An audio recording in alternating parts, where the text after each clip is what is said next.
अवधूत चिंतन श्री गुरुदेव दत्त श्री स्वामी समर्थ तुम्हा सर्वांचं आपल्या मराठी यूट्यूब चॅनलमध्ये अगदी मनापासून स्वागत करते।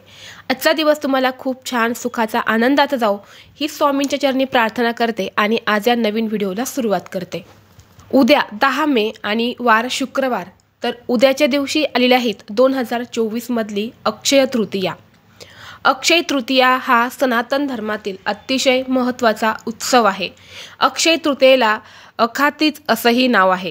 वैशाख महिन्यातील शुक्ल पक्षातील तृतीय तिथीला अक्षय तृतीया असं म्हटलं जातं। अक्षय तृतीयेला भगवान विष्णू आणि माता लक्ष्मीची पूजा केल्याने जीवनात प्रगती होते। तसेच या दिवशी सोने आणि चांदी खरेदी करणे देखील शुभ मानले जाते। जर आपण पौराणिक ग्रंथाचा विचार केला तर या दिवशी केलेले शुभ आणि धार्मिक विधी यांचे फळ दीर्घकाळपर्यंत राहतात। या दिवशी सूर्य आणि चंद्र उच्च राशीत आहे, यामुळे दोन्हीही शुभ फळ देणारे आहेत। या दिवशी केलेली कामे नष्ट होत नाही असं मानलं जातं आणि म्हणूनच आपल्याला या अक्षय तृतीयेच्या दिवशी सर्व काही चांगली कामं करायची आहेत, जेणेकरून चांगलं फळ आपल्याकडे अक्षय राहील।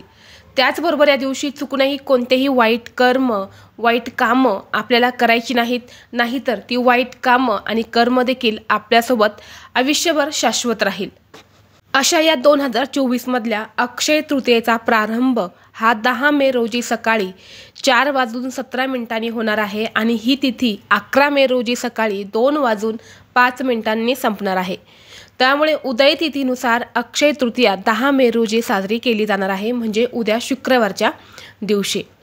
आजच्या व्हिडिओमध्ये मी तुम्हाला अतिशय महत्त्वाची माहिती सांगणार आहे।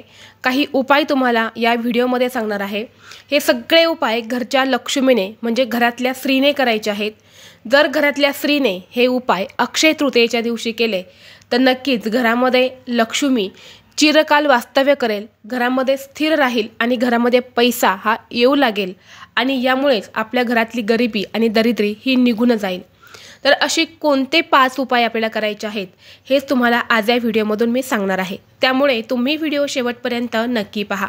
चॅनलवरती नवीन असाल तर सबस्क्राईब करा आणि असेच माहितीपूर्ण नवीन व्हिडिओ पाहण्यासाठी बेल आयकॉनला प्रेस करा, म्हणजे जेव्हा कधी मी नवीन व्हिडिओ अपलोड करेल त्याचं नोटिफिकेशन सर्वात अगोदर तुम्हाला भेटेल आणि तुम्ही एक पण व्हिडिओ मिस करणार नाही।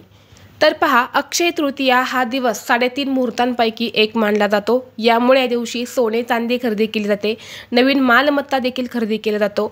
त्याचबरोबर एखादा नवीन व्यवसाय चालू करायचा असेल, महत्त्वाची कामं तुम्हाला करायची असेल तर ती या दिवशी केली जातात। असं म्हणतात की या दिवशी महत्त्वाची कामं आपण करायला गेलो तर त्या कामात आपल्याला यश मिळतं, म्हणून या दिवशी महत्त्वाची कामं केली जातात। हा संपूर्ण दिवस अतिशय शुभ असतो, यामुळे या कामांसाठी किंवा वस्तू खरेदीसाठी किंवा मालमत्ता घेण्यासाठी कुठलाही नवीन मुहूर्त हा पाहिला जात नाही। अक्षय तृतीयेला आपण बघा आपल्या पितरांच्या सेवेसोबतच घरामध्ये लक्ष्मीची देखील पूजा करत असतो आणि आपल्या घरातली स्त्री ही आपल्या घरातली लक्ष्मी असते। मग ती आई असेल, सून असेल, मुलगी असेल, जी कुणी असेल ती आपल्या घरातली स्त्री ही साक्षात लक्ष्मी असते। आपले गुरु माऊली सांगतात, ज्या घरातली स्त्री ही खुश असते, कधीही नाराज नसते, तर त्या घरामध्ये लक्ष्मी नेहमी स्थिर राहते। त्या घरामध्ये कधीही पैसा, संपत्ती, धन हे कमी पडत नाही। आणि म्हणूनच या अक्षय तृतीयेच्या दिवशी घरातल्या स्त्रीने ही 5 कामं जी आहेत तर ती तुम्हाला करायची आहेत। अक्षय तृतीयेला बघा सगळ्यात महत्त्वाची गोष्ट म्हणजे ब्रह्ममुहूर्तावरती उठायला विशेष महत्त्व आहे। यामुळे घरातल्या स्त्रीनेच नाही तर सर्वांनी ब्रह्ममुहूर्तावरती उठण्याचा प्रयत्न करायचा आहे। उठल्यानंतर न बघा घरातल्या स्त्रीने सगळ्यात महत्त्वाचं काम करायचं आहे। या दिवशी आपल्या घराची पूर्ण स्वच्छता करायची आहे। आपल्या घरात असणारे जाळे दळमाटे काढून घ्यायचे आहे। त्याचबरोबर घराची फरशी ही तुम्हाला स्वच्छ करून घ्यायची आहे। त्याचबरोबर आपल्या घराचा जो उंबरठा आहे तर तो सुद्धा तुम्हाला स्वच्छ पुसून घ्यायचा आहे। घराचा मुख्य दरवाजा हा देखील स्वच्छ पुसून घ्यायचा आहे आणि यानंतर तुम्हाला स्नान करायला जायचं आहे। उठल्यानंतर ना सर्वप्रथम तुम्हाला घराची फरशी वगैरे पुसून घ्यायची आहे, घराची साफसफाई करून घ्यायची आहे आणि यानंतरच तुम्हाला स्नान करायचं आहे। स्नान केल्यानंतर तुम्हाला ही साफसफाईची कामं करायची नाही। स्नान केल्यानंतर तुम्हाला सगळ्यात महत्त्वाची गोष्ट करायची आहे ते म्हणजे उंबरठ्यावरती हळदीचं लेपन। तर या दिवशी हळदीचं लेपन करायचं आहे। हळद जी आहेत ना ती शुक्र ग्रहाला आणि गुरुग्रहाला मजबूत करते आणि उद्या शुक्रवार आहे। जर आपल्या कुंडलीतला शुक्र ग्रह हा मजबूत असेल तर बघा आपल्याला कधीही कोणत्या कामामध्ये अपयश येत नाही. त्याचबरोबर नेहमी आपल्याकडे पैसा, धनसंपत्ती ही टिकून राहते. कारण बघा, शुक्र ग्रह हा धनाचा कारक मानला जातो, धनासंबंधित मानला जातो आणि यामुळे आपल्याला या दिवशी लक्ष्मीची सेवा पण करणार आहे आणि आपल्या घराकडे लक्ष्मी ही आकर्षित व्हावी, स्थिर राहावी यासाठी आपल्याला उंबरठ्यावरती हळदीचं लेपन हे करायचं आहे. हळदीचं लेपन कसं करायचं याचा एक व्हिडिओ आपल्या चॅनलवरती डिटेलमध्ये आहे, तुम्ही तो पाहू शकतात. त्याचबरोबर तुम्हाला दुसरी गोष्ट करायची आहे ती म्हणजे आपल्या घराच्या मुख्य दरवाजावरती तुम्हाला स्वस्तिक काढायचं आहे. स्वस्तिक हे मांगल्याचं प्रतीक आहे आणि ज्या घराच्या मुख्य दरवाजावरती स्वस्तिक काढलं जातं त्या घरामध्ये देखील लक्ष्मी स्थिर राहते. त्या घरामध्ये कुठलीही वाईट शक्ती, नकारात्मकता ही प्रवेश करत नाही. म्हणून आपल्याला घराच्या मुख्य दरवाजावरती हळद आणि कुंकवाने स्वस्तिक काढायचं आहे. स्वस्तिकमधले 4 बिंदू आणि कडाच्या 2 लाईन या आवर्जून द्यायच्या आहे. त्याचबरोबर उंबरठ्यावरती सुद्धा आपल्याला गोमातेचे पाऊल जे असतात तर ते काढायचे आहेत. स्वस्तिक एक शुभचिन्ह देखील आपल्याला काढायचं आहे. उंबरठ्याची पूजा करायची आहे, मुख्य दरवाजाची आपल्याला पूजा करायची आहे. यानंतर ना आपल्या देवघरामध्ये यायचं आहे. देवघरामध्ये आपल्या देवांची पूजा करून घ्यायची आहेत. खास करून या दिवशी भगवान विष्णू, माता लक्ष्मी यांना तुम्हाला पंचामृतने किंवा शुद्ध पाण्याने अभिषेक घालायचा आहे. भगवान श्रीहरी विष्णूंना तुळशीपत्र अर्पण करायचं आहे, कारण या दिवशी भगवान विष्णू आणि माता लक्ष्मी यांची एकत्रित पूजा केली जाते. म्हणून भगवान श्रीहरी विष्णू तुळशीपत्र अर्पण करायचं आहे आणि आपल्या देवघराच्या मागच्या साईडला एक स्वस्तिक हे तुम्हाला काढायचं आहे. स्वस्तिक काढल्यानंतर ना त्याला हळदी कुंकू हे आवर्जून लावा. आता देवघरातली पूजा करून झाल्यानंतर ना आपल्या स्वयंपाकघरामध्ये यायचं आहे. या दिवशी बघा, अन्नपूर्णा मातेची देखील पूजा केली जाते. माता पार्वतीने या अक्षय तृतीयेच्या दिवशी अन्नपूर्णा मातेचा अवतार धारण केला होता आणि पृथ्वीवरती जे गोरगरीब लोक होते, जे पाण्याने व्याकुळ होते, त्यांना जेवण मिळत नव्हता, अशा लोकांना तिने धनधान्य समृद्धी प्रदान केली होती.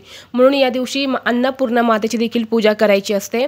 म्हणून आपल्या स्वयंपाकघराची पूजा आपल्याला करायची आहे. स्वयंपाकघरामध्ये आपल्याला किचनच्या शेगडीवरती एक स्वस्तिक काढायचं आहे, फुलं अर्पण करायची आहेत. त्या गॅसवर तुम्ही अन्नपूर्णा मातेची मूर्ती ठेवून देखील ही पूजा करू शकतात. दिव्याने ओवाळून घ्यायचं आहे. दोन्ही हात तुम्हाला जोडून प्रार्थना करायची आहेत की हे अन्नपूर्णा माते, तुझा सदैव वास माझ्या स्वयंपाकघरामध्ये असू दे. तुझ्या कृपेने घरामध्ये खाल्लेल्या धान्यामुळे किंवा अन्नामुळे कुठलीही बाधा कुटुंबामध्ये होऊ नये आणि घरामध्ये कधीही धनधान्याची कमतरता ही पडू नये, अशी तुम्हाला प्रार्थना करायची आहेत आणि हा उपाय देखील तुम्हाला करायचा आहे. यानंतर ना आपल्याला जायचं आहे तुळशीपाशी. तर आपल्याला या दिवशी तुळशीची देखील पूजा करायची आहे, कारण तुळशीला साक्षात माता लक्ष्मीचं प्रतीक मानलं जातं आणि ज्या घरामध्ये तुळस असते त्या घरामध्ये कधीही वाईट शक्ती, नकारात्मकता ही प्रवेश करत नाही आणि त्या घरातल्या कुटुंबावर कधीही वाईट संकट ही येत नाही. यामुळे आपल्या दिवशी तुळशीला जल अर्पण करायचं आहे. हे जल अर्पण करत असताना तुम्हाला या पाण्यामध्ये थोडेसे केसर टाकायचं आहे किंवा दूध तुम्हाला टाकून ते तुळशीला जल अर्पण करायचं आहे. त्याचबरोबर बघा, तुम्हाला तुळशीला हळदी कुंकू लावून 11 प्रदक्षिणा करायच्या आहेत. या प्रदक्षिणा करत असताना ओम नमो भगवते वासुदेवाय नमः या मंत्राचा जप करत तुम्हाला या तुळशी मातेची पूजा ही करायची आहे. ज्या घरामध्ये तुळशीची पूजा केली जाते त्या घरामध्ये कधीही पैसा हा कमी पडत नाही आणि त्या घरातल्या व्यक्तींचं आयुष्य हे नेहमी निरोगी राहते. ही सगळी कामं करून झाल्यानंतर ना आपल्याला बघा घरामध्ये काही वस्तूंची पूजा करायची आहे, ते म्हणजे मीठ. बघा, मीठ केवळ शास्त्रातच नाही तर वास्तुशास्त्रातही अतिशय महत्त्वाचे आहे. आयुर्वेद तसेच ज्योतिषशास्त्र देखील मिठाचे महत्त्व हे खूप अधिक पटीने सांगितलेले आहेत. मिठाशिवाय अन्न अळणी लागते, ते योग्य प्रमाणात आहारात असलेच पाहिजे. शिवाय धनसंपत्तीसाठी देखील मिठाची पूजा ही केली जाते. अक्षय तृतीयेच्या दिवशी तुम्हाला वाटीमध्ये मीठ घेऊन त्याची पूजा करायची आहे. मीठ सागरातून मिळते आणि लक्ष्मीही सागर कन्या असल्यामुळे मिठाच्या पूजनाने ती प्रसन्न होते असं म्हटलं जातं. म्हणून आपल्याला या दिवशी आपल्या देवघरामध्ये माता लक्ष्मीसमोर वाटीभर मीठ ठेवून त्या मिठाची पूजा करायची आहे.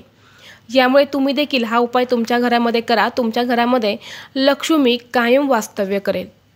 त्याचबरोबर या दिवशी आपल्याला आपल्या घराच्या मुख्य दरवाजावरती आपल्या देवघरामध्ये तुळशीपाशी तुम्हाला जे मातीचे दिवे असतात पणत्या, त्या तुम्हाला लावायच्या आहेत. कारण बघा, अक्षय तृतीया हा शुभ मुहूर्त म्हणून ओळखला जातो, त्यामुळे हा दिवस एखाद्या उत्सवाप्रमाणे साजरा करायला हवा।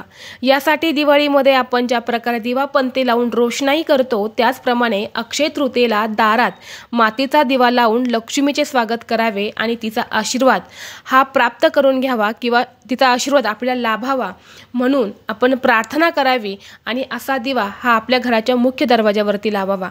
त्याचबरोबर असा एक दिवा तुळशीपाशी देखील लावावा, कारण तुळशीला देखील माता लक्ष्मीचं प्रतीक मानलं जातं। तर अशा पद्धतीने तुम्हाला तुमच्या घरामध्ये ही जी कामं आहेत तर ती करायची आहेत। त्यामुळे उद्या घरातल्या प्रत्येक स्त्रियांनी ही कामं जी आहे तर ती आवर्जून उद्याच्या दिवशी करा। ही कामं जर तुम्ही केली तर याचं फळ तुमच्याकडे नेहमी राहणार आहे, याचा कधीही अंत होणार नाही, संप होणार नाही आणि याचं तुम्हाला शुभ फळ प्राप्त होईल। व्हिडिओ तुम्हाला आवडला असेल तर लाईक करा, चॅनलवरती नवीन असाल तर सबस्क्राईब करा आणि हा व्हिडिओ आपल्या मित्रपरिवारासोबत शेअर करा। चला तर मग भेटू असंच पुढल्या एका नवीन व्हिडिओमध्ये। तोपर्यंत सर्वांना श्री स्वामी समर्थ।